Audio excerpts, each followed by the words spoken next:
Good morning guys! So actually today pupunta ako sa CFO because impacted ako ng bagong guidelines ng Bureau of Immigration for Filipinos traveling overseas.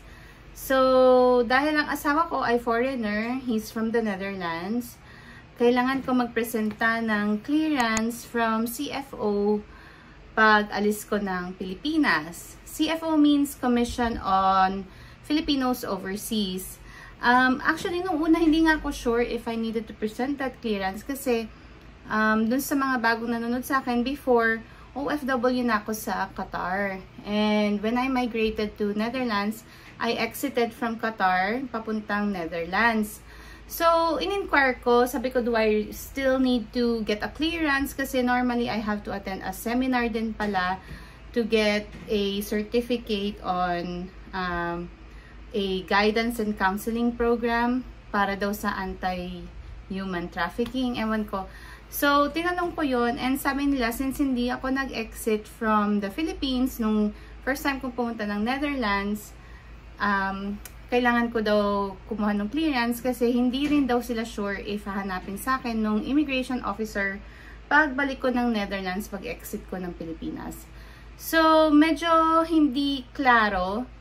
Kaya, hindi rin ako sure ko anong mangyayari later on kasi like, I think a few days before nitong scheduled seminar, tinawagan ako ng CFO and sabi nila, since hindi ko naman daw first time mag-abroad, baka naman daw hindi na ako pag-attendin ng seminar but I still have to register kasi nga hindi ako nag-exit from Pilipinas papuntang Netherlands. So, sabi nila, maybe it will just take me 1 hour or so to register. Parang interviewin din ako ng officer.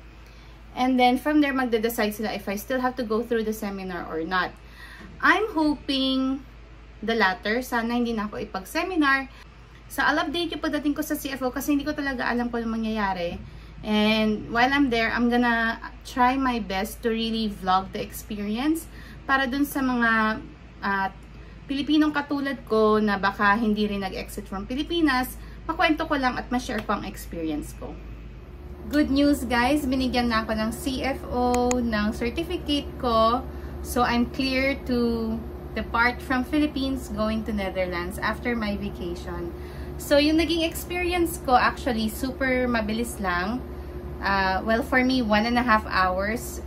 Ang nangyari kasi I went early. Ang schedule ko talaga is 2 p.m. for the seminar. But on the appointment form, mentioned doon that you have to come at 12 noon for registration. So, by 10 o'clock nandun na ako. Pinakita ko sa guard yung appointment slip ko and then sabi niya actually, since 12 pa yung registration ko, I should come back at 12.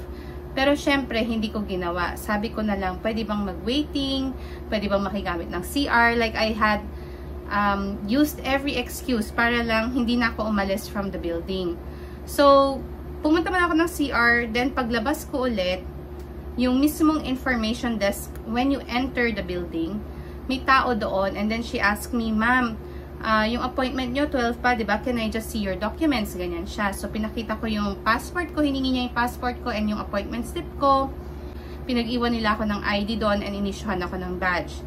Then, they told me, proceed to 3rd floor. So, sa 3rd floor, pagdating ko doon, a lady greeted me and then sabi niya, mabait naman, ang pakitungo din maganda. So, wala naman akong masasay sa service. Ang sabi lang ni ate, chinek niya yung details ng appointment slip ko. And then she asked me a few questions like kung ano ba yung visa ko, and then I mentioned I already had a residence permit. Then I showed her my card. She asked for my passport. I gave my passport. She asked me how long I've visited, how long I've been in the Netherlands. So ako, kaka-migrate ko lang in July. So technically 2 months pa lang ako doon. But I told her I've been visiting here and there starting from 2018. So sabi niya, so ilang months in total yon? So hindi ko na mabilang kasi syempre hindi ko naman memorize yung history ko, like how many weeks I've stayed there, ganyan-ganyan. So she just assumed na 1 month ako every time I visited for vacation there. So binilang nila around 8 months, ganyan. So she made a note on my appointment slip, and then she gave me another form. Tapos sabi niya, ma'am, sige, fill upan nyo to, tapos pagka fill up nyo, balik kayo sa akin. O di, so finilapan ko, front and back pages yon. Tapos natapos ko na, napirmahan ko na lahat, and then si ate girl na unang nag-attend sa akin, she was busy on the phone calling up other people who had appointments, checking the visa status. So another lady assisted me. Tapos chinek niya yung form ko. Tapos sabi niya, oh ma'am, madalas ka na pala doon. So she asked me a few questions tungkol sa history namin ng asawa ko, how long we've been together, how long we've been married. Tapos actually ang dami kong prepare na documents. And ang hiningi lang sa akin is report of marriage from Philippine Embassy. Sabi lang ni sa akin is, nung officer sa akin is, exempted na ako from the seminar. Kasi sabi niya, in total, I've spent 8 months already. Sabi niya ganon. And then, kasi may residence permit na rin ako, I had the card. So, sabi niya, exempted na ako from the seminar. So, after nang pinatuloy na ako ulit dun sa sa lobby. And then, may separate window doon. I-check yung documentation mo. And then, you have to go after that to the cashier. Magbabayad ka lang ng 30 pesos. And then, from there, you will be issued the certificate. And nung nasa 3rd floor ako, in-advise na ako na pag in-issue yung certificate, i-double check kasi it's supposed to be a certificate without expiry date. So, yung unang in-issue sa akin may expiry date, and I had them correct that. And the certificate I now have doesn't have any expiry date. So, yung mga napanood ko previously sa YouTube, ang sabi, isa siyang sticker na certificate na ilalagay sa passport. Pero finace out na pala nila yun since May yata. Finace out na nila, and now they're just issuing digital certificate. It will be sent to you through your email. So, ang process nun is once you pay at the cashier, meron silang feedback form online. Once you complete that feedback form online, then they will email the certificate to you. So, yun yung naging process. It took me 1.5 hours kasi yung pagpasa-pasa and waiting doon sa correction, ganyan-ganyan. So, yun yung naging experience ko. So, for anybody who is going to CFO that has the same background as me or similar, I hope this helps you out. Bibiyahe today papuntang Pantabangan kasi mag-stay kami for 3 days 2 nights sa Farm Ridge.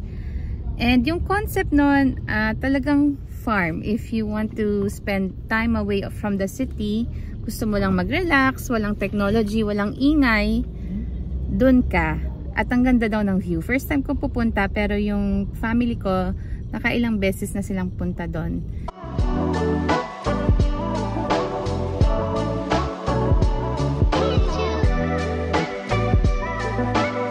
Katatapos palang mag-rest stop sa Shell, sa NLEX. Back on the road, buti na lang gumanda na rin yung panahon, hindi na maulan. As you can see, maliwanag na ulit. The sun is out.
ako. Pasensya na guys. Ang init kasi, medyo mainit ngayon. Hindi ko na na-tour kasi kagabi dahil madilim. Late na kami nakarating dahil na traffic, tas coding pa yung sasakyan. So may certain hour lang na pwede kaming biumahe. So pagpasensyahan nyo na yung gulo. So again, pasensya na guys. Ito ay sofa bed. Ginawa na namin kama ng lola namin kasi hirap na siyang mag-akyat baba sa second floor. Yung mom ko nandito. May maliit na table dito at maliit na table dito. Puro pagkain.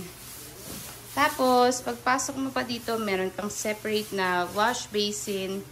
Dito CR. Yan ang CR. And then, kabilang side is yung shower, which is here. May heater na din. Ito, another room. Mabilisan ko lang kayo papakita kasi yung sister-in-law ko natutulog. Ayan. Kung may fear of heights ka, medyo nakakatakot lang mag-akyat baba dito sa ladder. Pero gawa naman sa bakal, so secure. So, ito ang second floor. May sarili siyang balcony. Ito yung kama ko. And then, may extra na 2 kutsyon. So, hanggang 4 kasya dito sa taas. Sorry, hindi ko na naayos yung kama ko. Sobrang pagod lang. Ito yung pool din ng Marahuyo cabin. Makikita mo dito, mababa, pababa. Ano to? Deeper level. Hindi ko alam yung Tagalog. Tapos ito yung view. So, ito ang Pantabangan. So, ang pangalan ng cabin na to ay Marahuyo and then up to 6 people kasya dito. So, if you want to add more people, may additional charge. Nandito din yung cabin rules nila. So, nakalagay dyan yung check-in time, check-out time. Check-in time is 2 p.m. and check-out time is 11.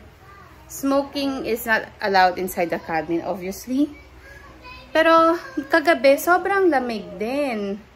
Sinipon na nga ako kasi sobrang lamig sa taas lalo. Ang concept kasi nito, parang yun nga, break from the city. Although meron silang restaurant kung saan ka pwede mag-in-room dining, ganyan. Pwede ka rin magdala ng sarili mong food. Kaya makita nyo naman, sobrang dami naming dalang baon. Kasi nga, mas prefer na lang namin magluto. Today, breakfast namin, typical Pinoy breakfast. So, thank you sa papa ko for cooking for us today.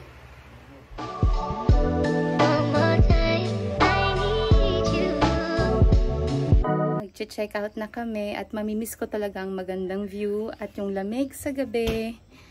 Actually, kaya lang naman kami nag-check-in dito sa Farmridge kasi birthday ng nanay ko kahapon and sinelebrate namin dito.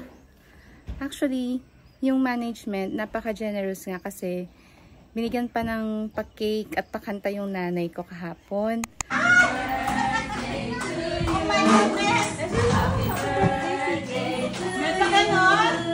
Happy birthday, happy birthday. I think it's because regular customers sila. Madalas sila dito pumunta ng tatay ko to get a break from the city. So, thank you Farmridge for that. And uwian na. Actually, bibisitahin muna namin yung lola ko sa Pampanga before we head home.